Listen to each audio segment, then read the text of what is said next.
তো ডক্টর যেটা বললো বানি কাকিমার ইয়েটা নিয়ে আবার উঠি।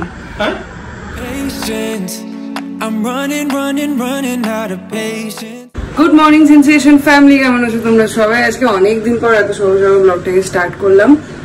সো এদিকে ব্রেকফাস্ট চলছে আর 11-র এই এগ বয়লারটা সত্যি টু গুড, মানে সিরিয়াসলি রেকমেন্ড করবো, ভীষণ হেল্পফুল। দেখো আমার কিন্তু এটা ডেইলি রুটিনে লাগে। সো যারা যারা এখনো অব্দি পারচেস করনি বা ভাবছো একবার হলেও যে কিনবো কিনা, আমি বলবো অবশ্যই কেনো, কিনে আমাকে জানিও যে তোমাদের টাকাটা ঠিক ইয়ে হলো কিনা। সত্যি খুব ভালো, সত্যি খুব ভালো। পারলে শুয়েই পড়ে এখানে, আমি দেখি একটু মুখটা। Gotta be somebody who can save me. Gotta be someone who feels the same. Cause I've been all by myself, got nobody else to help ease my mind. I feel so lonely, so goddamn lonely. Can't be the only one. No, I can't be the only one, only one, only one. সকালবেলায় সাজুগুজু করবে, বৃহস্পতিবার, তুমি আজকে আবার মাথা ঘষবে? কি তো না, তো এটা লাগিয়ে মাথা ঘষবে না? আমার কি আগে সপ্তাহে কেন বৃহস্পতিবারটা ঘষতে হবে নাকি? কালকে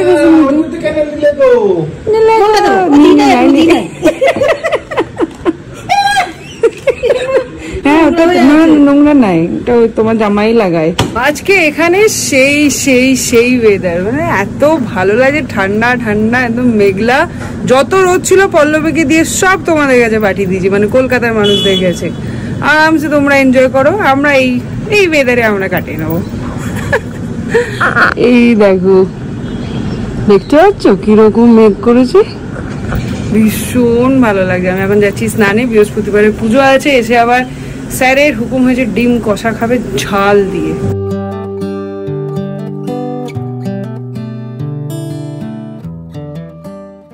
আজকে মেঘলা ওয়েদার, বাণী বন্দ্যোপাধ্যায় চা খাবি করে 5 বার অফার করলো।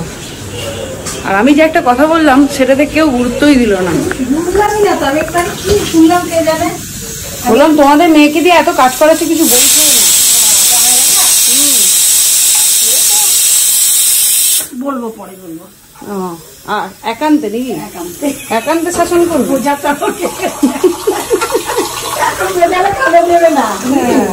এখন যা করতে করুক, তাই না? খেটে যা। কেমন যাই হোক, পুজো হয়ে গেছে, চুলগুলো খসে যায় কিনা আজকে দেখার আছে। কালারটা লাগিয়ে মোটামুটি 2 ঘন্টা ছিল, যদি খসে না যায় তাহলে মানতে হবে গ্রামের জলে।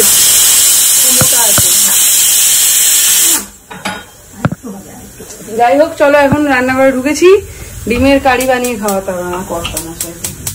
তা আবার কটা ডিম রান্না হয়েছে জানো? 3টে মানুষের 9টা ডিম রান্না হয়েছে।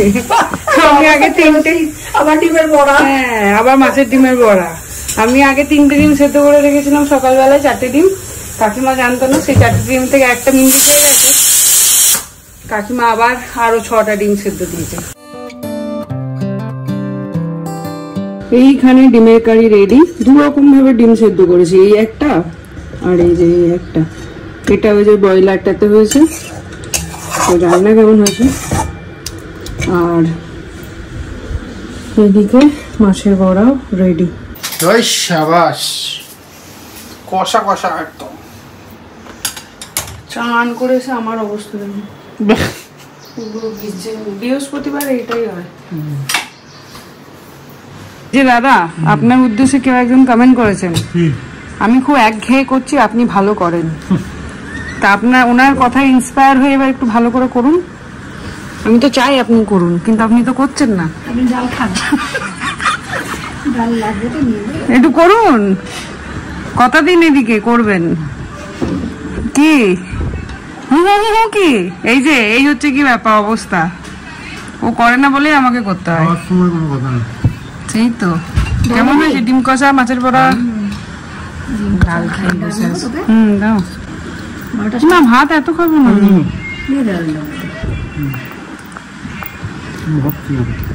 কি ডালটা ঢেলে দিয়েছি, বেশি হয়ে গেছে। এটাকে আমি একটা গোটা দিয়েছি। কাঁচা লঙ্কা মরে হয়েছে কষিয়ে।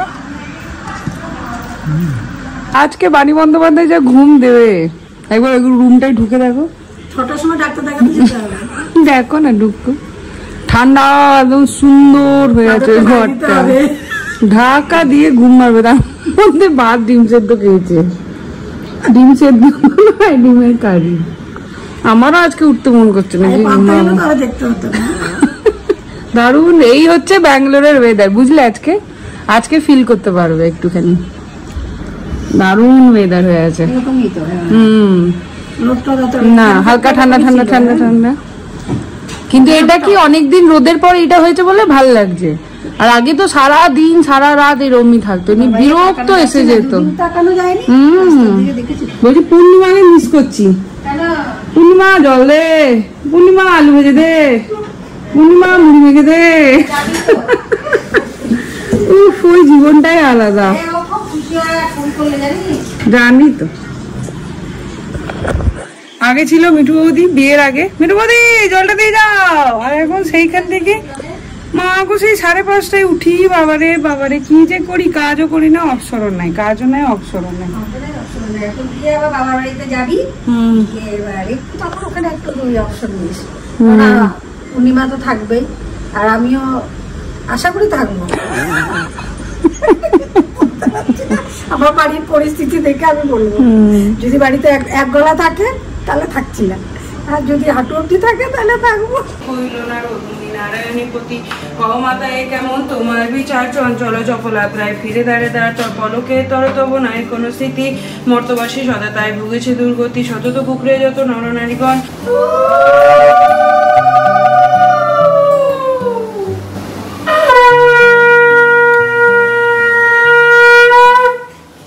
ঘড়িতে বাজছে 5:50। ফাইনালি আজকে কাকিমাকে নিয়ে যাচ্ছি ডক্টরের কাছে। কি কি সমস্যা বলো? কি বলে দেখি ডাক্তার, কি কি সমস্যা থাকে বলো?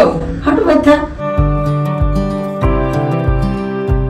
আজকে এত ভালো লাগছে হাঁটতে, ওয়েদারটা এত ভালো হয়ে আছে, ভীষণ ভালো লাগছে, ঠান্ডা একদম। আমাদের এখানে একজন অর্থো স্পেশালিস্ট আছেন, যাকে মাকে দেখিয়েছিলাম, অরিন্দমের মাকে।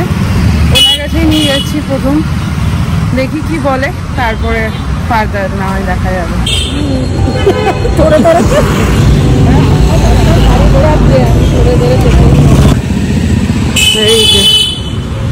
এই হচ্ছে নার্সিংহোম। অরিন্দমের মাকেও এনেছিলাম এখানে, আমিও দেখিয়েছিলাম এখানে, দেখা যাক। হ্যাঁ,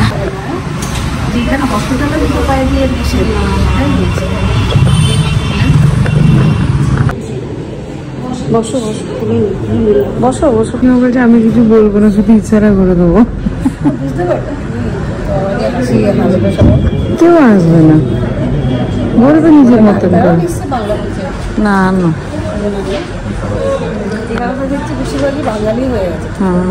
বোঝে না, বোঝে না। এখন দিয়েছে এক্সরে করতে, এক্সরে করে বোঝা যাবে অপারেশন করতে হবে না ইঞ্জেকশন দিলে ঠিক হবে, না জেল ইঞ্জেকশন দিতে হবে, না মেডিসিনে কমে যাবে। সো এখন দেখি এখানে এক্সরেটা করাই, তারপরে দিচ্ছি। আমি বাইরে আছি। দাঁড়িয়েই ছবিটা হলো, ও দাঁড়িয়ে চললো। ছেলে হালত খারাপ, মেয়েটার কিচ্ছু হবে না। সেটাই তো বলছি, ভালোই আসে। তোমার নামটাকে কি করেছে দেখো, ওয়ানি, বিয়ে নাই, বাণী, বাণীকে বাণী করে ভানি ভানি করেছে, বিয়ে ভা বলছি তো, তাই তো বলছি। আমি বললাম তোর মুখটা শোনা যাচ্ছে ওয়ানি, ওয়ানতে বাণী। হ্যাঁ, তো যেটা হয়েছে বাড়ি গিয়েই বলি। চলো, এই দেখো এই দোকানটায় আসতে মায়ের সাথে। হ্যাঁ, আর কর্মী স্কুলের দিকে না, না না মিমলি স্কুল এখন আর এদিকে নাই। তো ডক্টর যেটা বললো বাণী কাকিমার ইয়েটা নিয়ে আবার উঠি। আমি এটাই বলছিলাম বাণী কাকিমা, যদিও ইমিডিয়েট নয়, যেটা হয়েছে সেটা হচ্ছে প্রথমে প্রেডিক্ট করেছিল কি আর্থারাইটিস হয়েছে, তো আর্থারাইটিসটা কোন লেভেল অবধি আছে সেই লেভেল অনুযায়ী ট্রিটমেন্ট হবে। তো সেই জন্য এক্সরে করাই, এই যে এখানে এক্সরে রিপোর্ট আছে, তোমরা দেখলেই এক্সরে করালো। এক্সরেতে যেটা ধরা পড়লো, এই যে এক্সরেতে যেটা ধরা পড়লো সেটা হচ্ছে আর্থারাইটিসের পরিমাণটা খুবই লিমিটেড, সেটার জন্য মানে একদম খুব মিনিমাম মাইনার স্টেজে আছে, সেটার জন্য এত ব্যথা হওয়ার কথা নয়। ওখানে যেটা হয়েছে একটা সিস্ট গ্রো হয়েছে, তো ডক্টর বলছে হতে পারে এই সিস্টের জন্য ব্যথা, আর না হলে আর্থারাইটিসের জন্য ব্যথা। তো যদি আর্থারাইটিসের জন্য ব্যথা হয় তাহলে আমি কিছু মেডিসিন দিচ্ছি, সেগুলো এখন 1 মাস খাবে। খাওয়ার পরে যদি তার মধ্যে যদি ব্যথাটা কমে যায় তাহলে জানতে হবে যে ওটা আর্থারাইটিসের ব্যথা, সিস্টার কোনো অসুবিধা নেই। আর যদি সেই ব্যথাটা না কমে 1 মাসের মধ্যে তাহলে গিয়ে ওই সিস্টারকে কি একটা সার্জারি বললো, মানে যেটাতে হচ্ছে কি ওই স্ক্রু ঢুকিয়ে, খুব মেজর কিছু না, স্ক্রু মাইক্রো কাইন্ড অফ আর কি, মানে কিছু একটা পাইপ ঢুকিয়ে বা ক্যামেরা ঢুকিয়ে স্ক্রু ঢুকিয়ে ওই ভেতর থেকে সিস্টটাকে বার করে নিয়ে রিমুভ করে দেবে। তো এইটা হচ্ছে গিয়ে ফুল প্রসেস।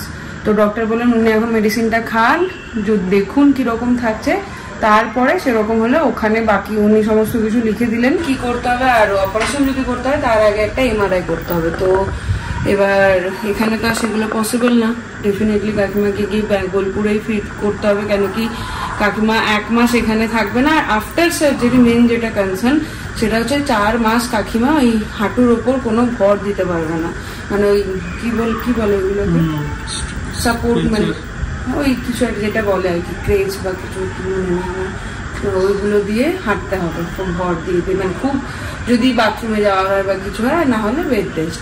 তো এবার 4 মাস আর এই এখন 1 মাস, 5 মাস তো এখানে থাকবে না। তো আপাতত আমি সেই জন্য যেটা উনি বললেন যে এখানে ওষুধগুলো আমি লিখে দিলাম, ওষুধগুলো এগুলো খা, 1 মাস খেয়ে দেখুক, যদি কমে যায় তাহলে তো ভালো, আর যদি না কমে তাহলে ওখানে কিন্তু ফার্দার ওইটা করতে হবে। আর যদি না, আমি তারপরে উনি বললেন যে আপনারা তো মনে হতে পারে যে যদি না করায় তাতে কি, তাতে কিছুই না, ব্যথাটা থেকে যাবে, ব্যথাটা কনস্ট্যান্ট থেকে যাবে। আর সিস্টটা যেহেতু সিস্ট ওই জন্য গ্রো করার চান্সেস একটা থাকে, তো সিস্টটাই এটাকে ইমপ্লিমেন্ট করছে আর কি। তো এইগুলো আপাতত আপডেট। এইটা সকালবেলায় দিয়েছিলাম দরজায়, আর এই ছোট্ট করে দিয়েছিলাম মন্দিরের সামনে। দিদি এখন ভাইকে ঘুম পাড়িয়ে দিল, ঘড়িতে 9:30। এতক্ষণ নিচে একটু পিকিদের সাথে আড্ডা দিয়ে এলাম, অনেক দিন পর আজকে নিচে গেছিলাম, অনেক দিন পর, মানে ভুলেই গেছিলাম নিচটা বোধহয়। তো গিয়ে অনেকক্ষণ গল্প করলাম। তো কালকে ফ্রাইডে, কালকে বললো বৌদি চলে আসিস, সবাই মিলে একটুখানি রাত্রে মজা করবো। তো যাই হোক, গল্প টল্প করে বেশ ভালো লাগছে। অরিন্দম আজকে অনেকদিন পর গেছে খেলতে, এখন ফ্রেশ হয়ে ওর বাকি মলাটগুলো দিয়ে দিই বইয়ের, আর বাবার খাওয়া হয়ে গেছে। বাড়িটা আজকে এত শান্ত কেন কে জানে, কি ব্যাপার গো, বাড়িটা আজকে এত শান্ত শিষ্ট কেন? দেখলাম তো। আমি তো অনেকক্ষণ এসছি। ও, আমি ভাবছি তুমি ভাবছি এখনই ঢুকলাম বোধহয়। আমরা এখন মা মেয়েতে গল্প করছি, স্কুলে কি কি হয়েছে সেই সব আপডেট নিয়েছি। একটা কোয়েশ্চেন করেছি আর লজ্জা পেয়ে গেছে। বল, সারাদিনে কখন আমাকে কথা মনে পড়লো? উফ, এতক্ষণ ধরে প্রিপেয়ার করলো আনসারটা। হ্যাঁ কি না? হ্যাঁ, তোর মুখটা দেখো বুঝতে, তাহলেই বুঝবে। কখন মনে পড়লো বল? সত্যি, যখন ডুবুর সাথে চিল্লে খেলছিলিস তখনও মনে পড়ছিল মা কোথায়? হ্যাঁ, কি ভালো গুছিয়ে মিথ্যে বলতে শিখেছিস রে। আমি মিথ্যে বলছি না, আমি তো স্কুলের টাইমের কথা বলছি। যখন টিভি দেখছিলে তখন মনে পড়ছিল মা কোথায়? তখন তো তুমি তো বাড়িতেই ছিলে। যখন ম্যাম বললো চুলটা ব্রেড করে আসতে হবে তখনও মনে পড়ছিল মা কোথায়? মা কোথায় না, মাকে কি বলতে হবে? পেঁচিমুখি। তারপর আর কি হলো স্কুলে? আমি বাস্কেটবলে একটা হুপ করেছিলাম। Very good. আর বাস্কেটবল আছে নাকি এই ইয়ার দিয়ে? মেন গ্রাউন্ডে নিয়ে যাচ্ছে। তাই না, ম্যাম বলেছে এই মাসটা যেটা খুশি খেলতে পারি, তারপরে মাস থেকে সিলেক্ট করতে হবে, ম্যাম সিলেক্ট করে দেবে। এই হচ্ছে রাত্রে ডিনার, এখন জাস্ট কেটে রেডি করে রাখলাম, অরিন্দম এলে তারপরে খাবো। বাবা মিমরি খাওয়া হয়ে গেছে, কাকিমা জাস্ট বসলো, অরিন্দম এখন কখন আসে দেখি। তারপরে আজকে অনেকদিন পর রুটি তরকারি হেন তেন ছেড়ে স্যালাডে ফিরেছি। এই যে আমার স্বামী এসছে, এখন আমরা ডিনার করবো 12টার সময়। 12টার সময় 11:30 বাজছে, স্বামী 11:30 এই 11টা।